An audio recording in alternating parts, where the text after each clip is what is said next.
लइका तोरा नखरा छोड़ाई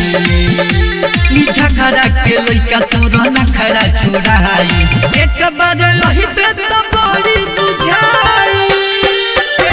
कबरिया में देबू की तेलुआ में चली मंगलपुर के दही तोरा गोरी में बही मंगलपुर के दही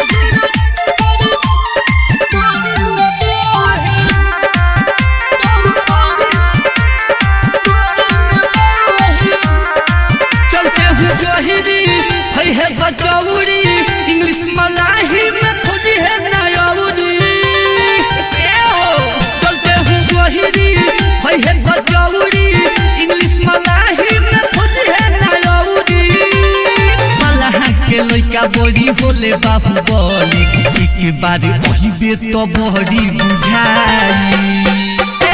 तो बदिया में देबू की तेलुआ में चली मंगलपुर के दही तोरा घोड़ी में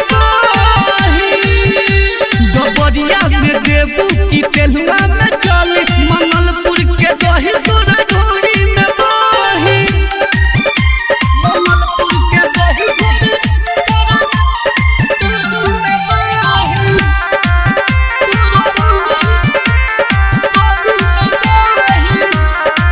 जैसे हरदिया होई दरदिया और में आके करई है दवैया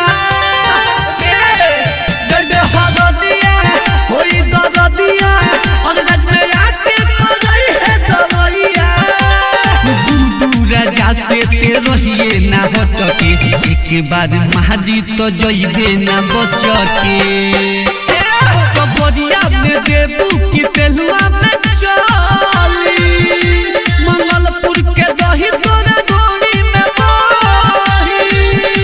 कबरिया में देबू की तेलुआ में चली मंगलपुर के दही तोरा घोड़ी में बही। GS recording studio डबरिया।